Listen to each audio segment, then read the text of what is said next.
Guys, hello Taurus, welcome dito sa aking channel, Kapalaran na 888, welcome. Alamin natin ang good luck, good fortune reading para sa'yo. So, kung bago ka sa channel ko, please like, share, and subscribe. Pakipress ang notification bell button.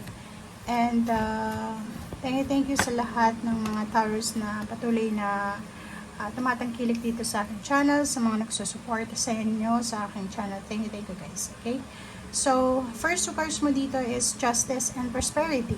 So, ang dalawang to, na card na to is, sila yung manifestation ng mga dreams and hopes ng isang tao. So, kung makikita mo dito, it's a balance, it's good karma. Okay? So, may papasok na good karma para sa iyo, Taurus. Okay? Pwedeng signing of contract, wedding, contract sa bahay, contract sa sasakyan, contract sa isang trabaho, career, business, or anything. And kung ano man tong good karma na to, na posibleng darating sa'yo, ay siya yung magdadala sa'yo ng sobrang abundance and prosperity. So, ibig sabihin, kung makikita mo dito, aapaw yung cups mo, diba? Aapaw yung cups mo, and mag-shower ng abundance ang universe para sa'yo. Maraming windfall siya. So, windfall of money, resources, windfall of support, windfall of offers, parang ganun. But literal, nakikita natin dito yung money. Okay? Okay. Taurus. Tingnan natin dito sa isang card mo.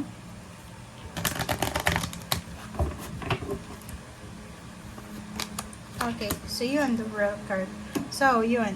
Okay, Taurus. So, isa sa mga possible way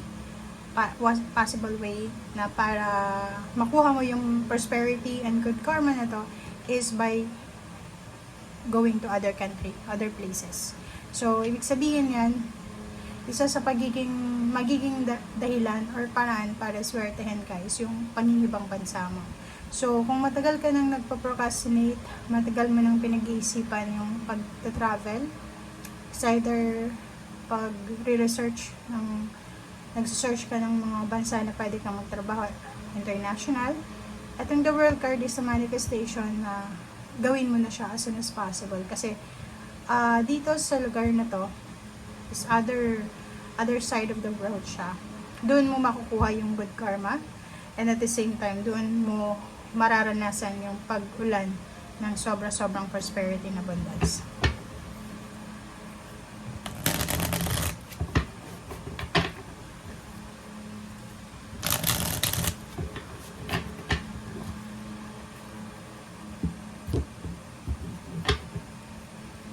Okay. Diba? So, nakikita natin dito na yun, isa sa mga possibilities talaga dito para makuha mo yung prosperity ng bundes na to is by traveling. Okay? Traveling, relocation, change of work, change of career, change of place, change of plans, change of residence, zip code, or kung ano man na to na pagbabago na talagang minamanifest mo. Okay? Next card natin is reverse. It's reverse of 4 of 1. So, nakikita ko sure dito, since reverse siya, siguro marami kang pinoprocrastinate. Like, ang tagal mong gustong mga ibang bansa, ang tagal mong gustong i-try yung pagiging OFW o yung pagtatrabaho sa ibang lugar, but hindi mo maiwan-iwan yung family mo. So, isa yun sa pinaka-hindrance, diba? Parang yun yung pinaka dahilan kung bakit hindi mo magawa-gawa etong plano mong ito. Okay? Yung 4 of Wands na reverse, it's a manifestation na pamilya yung hadlang kung bakit hindi mo magawa-gawa yon. Pero pamilya din yung dahilan kung bakit kailangan mong i-pursue ito. So, siguro marami kang kapamilya na parang hindi ka binibigyan ng suporta. Like, in case ng ganito, like, plano mong mga ibang bansa, maghanap ng trabaho sa ibang lugar, sinasabi nila, hindi mo yan kaya, ganyan, ganito, mahirap, ganyan, ganito. So, nakikita ko sir dito, if talagang gusto mong makuha itong prosperity na abundance na to, kailangan mong i-sacrifice siya. Okay? Ganun talaga eh. Pag gusto mong maging OFW, gusto mong maging, or matupad yung mga pangarap mo sa buhay, talagang kailangan mo ng strong na courage and confidence sa sarili mo, trust, prayer kasi malayo ka. So, dito sinasabi na may pamilya na kailangan mag-separate pansamantala para sa fulfillment ng dreams. Parang ganun. Diba, oh? Sinasabi sa'yo dito, kung talagang gusto mong mapabuti yung takbo ng buhay mo, ng pamilya mo, kailangan mong ipaglaban yung pangarap mo. Okay? Ilaban mo siya. Okay? Habang bata ka pa, habang malakas ka pa, fight for your dreams. Okay? And temperance, pasensya.